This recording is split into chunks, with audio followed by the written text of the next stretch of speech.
I'm That Jew founder, Eitan Chitayat, who's in Israel right now, and I cannot keep his shirts. All of my kids' friends take them from me. And senior fellow at the Atlantic Council and Palestinian-American Ahmed Fouad Alkhatib. Ahmed, it's good to have you. Thank you for being with me. Eitan, as always, I know that there is joy because the families are being reunited. But there was cost here as well, and it is just one step. Do you agree with me that this took too long? This should have happened sooner. I don't know.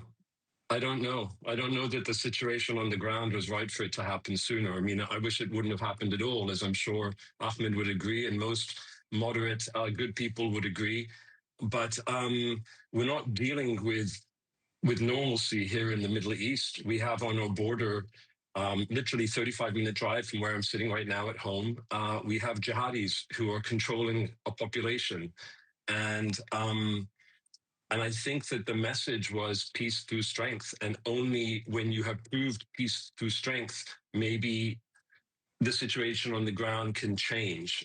Maybe the same types of things were happening, but the political situation on the ground was not ready. And maybe now there is momentum. And I think Trump has been, look, I'm not a Middle East expert. I live in the Middle East. Mm-hmm. I'm an expert at being who I am, which is a Jewish man. But I think that Trump has a vision, and his vision is what is driving everything. You figure it out as you go along, but you get there. And he put together an amazing team, and he put the pressure on in the right place. But is it able to continue? It's not simple. Yes, people are happy here, Chris. We're full of joy, but there's a lot of pain. And we in Israel know that it's not, well, everything's over now. Everything's back to normal. We still have 24 hostages. We still have jihadis there. We still have a lot of problems in the country and with our neighbors. It's not simple. Right. But understood. What Ahmed, is there? Look, as an American, I want Trump to take this progress, take credit for it, well due, focus on tariffs, come back home. We have a lot of problems here. I believe that the Arab community has to finally own what is happening in this space. Hamas is doing exactly what we saw happen in 2005. They are killing their own. They are marauding on the streets. They are battling clans. Who needs to stop that, Ahmed? It cannot be the United States, and it cannot be Israel. Good to be with you, Chris. And so I met with many senior Arab officials on the sidelines of the United Nations General Assembly last month in New York. And I met with a Gulf official who's very personally close to President Trump. And you know what he said to me? He said, look, we cannot do anything without the United States. And I said to him, well, why? Like, we're supposed to be we have agency. We're supposed to be independent. We're supposed to look out for our own interests.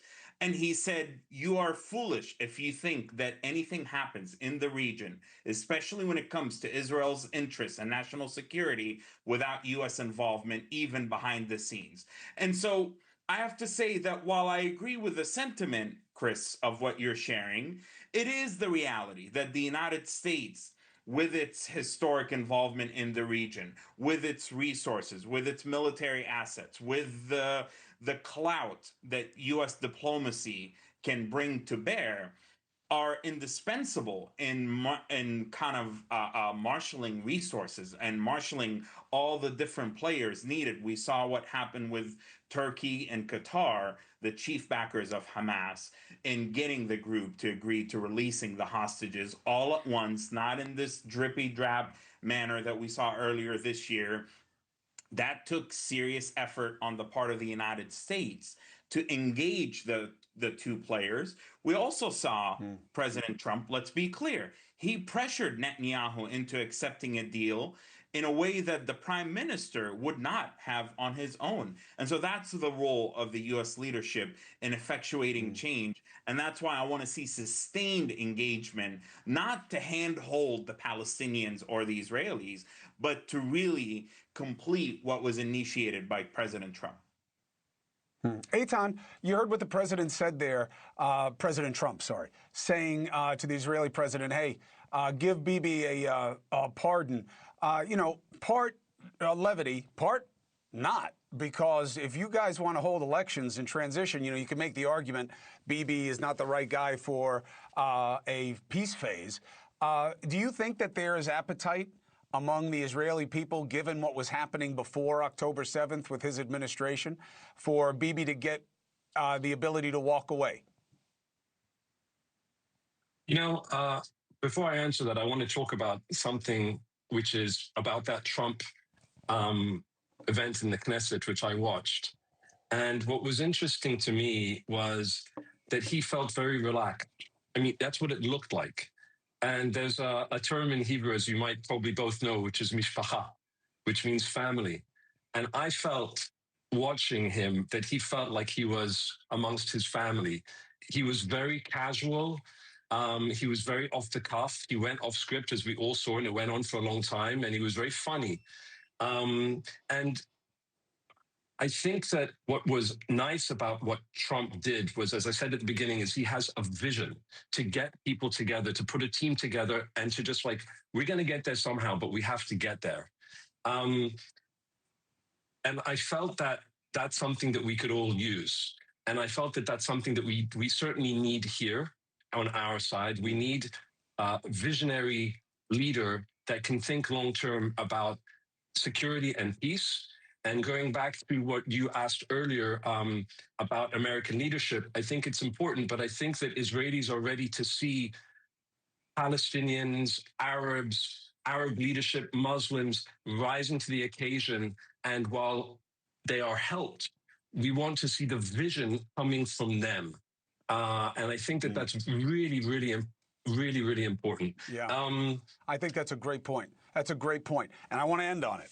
Eitan, you stayed up for me all night, and I appreciate you. But I don't know how you could sleep anyway. I mean, this is what has been waited for. We don't know what comes next, but right now there's a mitzvah amongst us right now. I'll say one thing. I know that we have to go, and I do this to you sometimes.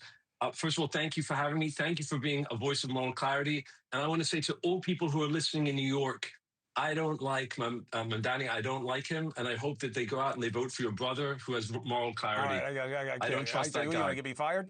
You want to get me fired? No, don't get me fired. All right, I'm allowed to say it. That's my opinion. All right, you can say it. I didn't want you to say it, but you said it. That's okay. I'm still an ally. I'm still an ally of that Jew, even if you get me fired. Ahmed, thank you very much for being with us. This conversation has to continue. I appreciate your contacts and your context. Thank you very much. Thank you for watching. Subscribe below and download our NewsNation app right now on your phone, and you will get fact-based, unbiased news for all Americans.